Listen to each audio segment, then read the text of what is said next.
దేవదానవులు అమృతం కోసం క్షీరసాగర మథనం చేసినప్పుడు పాలసముద్రం నుంచి ఉద్భవించిన ఆదిశక్తే శ్రీ మహాలక్ష్మి. శ్రీ సూక్తం కీర్తించిన వైకుంఠపుర సామ్రాజ్ఞి ఆమె. ఆ తల్లిని పూజిస్తే సకల సంపదలు సౌఖ్యాలు కలుగుతాయన్నది భక్తుల విశ్వాసం. విష్ణు పురాణంలో విశ్వమాతగా కీర్తి పొందిన శ్రీ మహాలక్ష్మి సకల వరప్రదాయిని. అందుకే ఆమె వరలక్ష్మిగా భక్తులకు మరింత చేరువైంది. వరలక్ష్మీదేవి శ్రావణ మాసంలో ప్రత్యేకంగా పూజలందుకుంటుంది. పూర్ణిమకు ముందు వచ్చే శుక్రవారం నాడు మహిళలందరూ వరలక్ష్మి వ్రతాన్ని విశిష్టంగా జరుపుకుంటారు. ఇది అన్ని కోరికలు తీర్చే వ్రతమని సాక్షాత్ పరమేశ్వరుడే పార్వతికి చెప్పాడని పురాణాలు పేర్కొంటున్నాయి. ఇక ఆ గిరిజాదేవి తొలిసారిగా ఈ వరలక్ష్మి వ్రతాన్ని ఆచరించి నవరత్న ఖచ్చితమైన లంకానగరాన్ని పొందిందట. ఇలాంటి భేదభావం లేకుండా ఎవరైనా ఈ వ్రతం చేసుకోవచ్చని పరమశివుడే సెలవిచ్చాడు. సకల సౌభాగ్యాలకు మూలం ఈ వరలక్ష్మి వ్రతం అన్నది పెద్దల మాట. ఈ వ్రతం వరలక్ష్మీదేవి ధ్యాన ఆవాహనాది షోడశోపచార పూజలతో ప్రారంభమై వ్రత కథ పఠనంతో ముగుస్తుంది. ఆ తల్లిని అలా కాకుండా మీకు నచ్చినట్టు ఓ గంట సేపు ఆ తల్లి ముందు కూర్చొని ఓం వరలక్ష్మీదేవి నమః అని మీకు ఎంత సమయం ఉంటే అంత సమయం పఠించినా చాలు. ఆ వ్రతం చేసిన భాగ్యం కూడా కలుగుతుందంట. ఇక ఆ తల్లి గురించి ఎన్నో నామాలు. శ్రీమన్నారాయణుడికి ఇష్టమైన ఆ స్వామి జన్మ నక్షత్రమైన శ్రావణం పేరిట వచ్చే శ్రావణ మాసంలో వరలక్ష్మి వ్రతం నిర్వహిస్తారు. అందువల్ల మిగిలిన లక్ష్మీ పూజల కంటే ఇది శ్రేష్టమైన అని చెప్తారు మన పురాణాలలో. ఈ వ్రతం ద్వారా లక్ష్మీనారాయణుల ఇద్దరి అనుగ్రహం లభిస్తుందని నమ్ముతారు. కోరికలు నెరవేరడానికి, నిత్య సుమంగలిగా ఉండడానికి, సర్వ సంపదలు సిద్ధించడానికి స్త్రీలు వరలక్ష్మి వ్రతం ఆచరిస్తారు. నమస్తే లోకజనని, నమస్తే విష్ణువల్లభే, త్రాహిమం భక్తావరదే, వరలక్ష్మీ నమో నమః అని నీరాజనాలు పలుకుతారు. వరలక్ష్మీదేవికి ఎన్నో నామాలు, రూపాలు ఉన్నాయి. ఏ నామంతో పిలిచినా అమ్మ ఆలకిస్తుందని, ఏ రూపంలో కొలిచినా కోరికలు తీరుస్తుందని భక్తుల విశ్వసిస్తారు. భక్తుల ప్రగాఢమైన నమ్మకం. క్షీరసముద్ర రాజతనయ శ్రీరంగధామేశ్వరి, త్రైలోక కుటుంబిని, ముకుందమోహిని ఇలా ఆ తల్లి పేర్లు ఎన్నని చెప్పగలం. ఆంకాలమ్మ ఆమెనే, పోలేరమ్మ ఆమెనే, సుంకాలమ్మ, పోలేరమ్మ, ఆంకాలమ్మ, మైసమ్మ, పోచమ్మ, ఎల్లమ్మ. ఒక్కొక్క నామమ ఆ తల్లిని పలకడం. ఈ సృష్టిలో ఉన్న ప్రతి నామము ఆ తల్లిదే. ఇక తల్లి పేర్లు ఎన్నని చెప్పగలమో పక్కన పెడితే, రూపాలు గమనిస్తే అంటే ఆ తల్లి యొక్క రూపాలు గమనిస్తే లెక్క చాలా ఎక్కువే.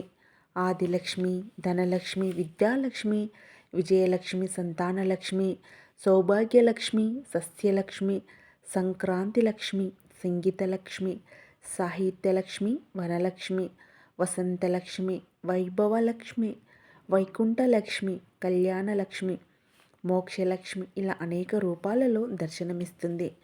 అమ్మ ధనం, జ్ఞానం, ఆరోగ్యం, ఆయుష్, సౌఖ్యం, సౌభాగ్యం, సంపద అన్నిటినీ ప్రసాదిస్తుంది.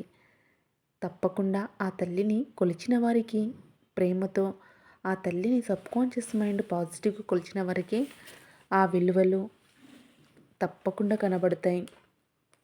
ఇక వరలక్ష్మీదేవిని సామాన్యులు సంపద కోసం ప్రార్థిస్తే, మహర్షులు మోక్షం, సంపద కోసం సేవించారు.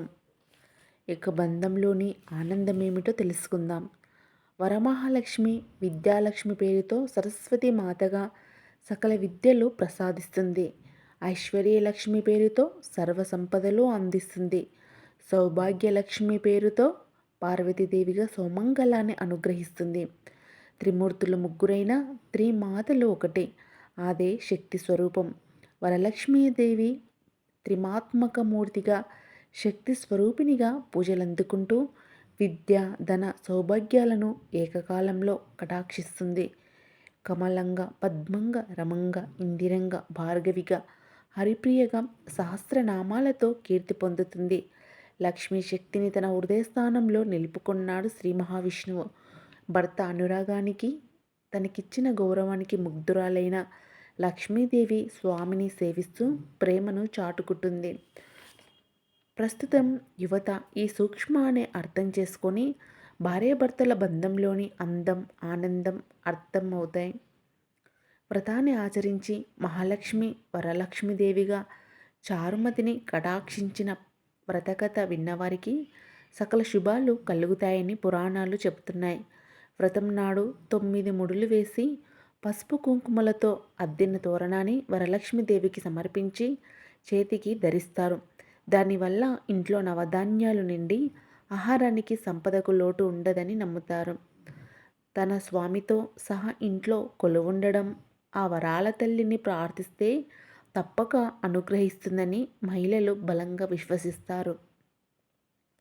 యద్భవం సద్భవతి. ఆ తల్లిని మనసుతో, మంచి మనసుతో, ప్రేమతో మనం ఏది కోరుకున్నా ఆ తల్లి అది తప్పకుండా ప్రసాదిస్తుంది.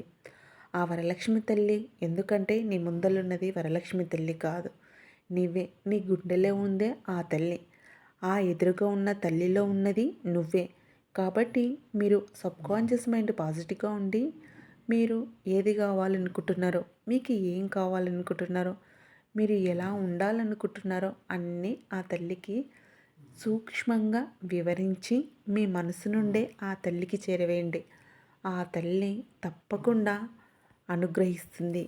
వరలక్ష్మి వ్రతాన్ని ప్రతి ఒక్కరూ చేసుకోండి. ఇక మనం శ్యామల నవరాత్రులు, గుప్త నవరాత్రులు, వారాహిదేవి నవరాత్రులు చేసుకోవాలని కొందరు, చేసుకోకూడదని కొందరు, మన పెద్దలు మనకు సూచించిన మార్గాల్లో వెళ్ళాలని మరికొందరు, కొందరు మూఢనమ్మకాలని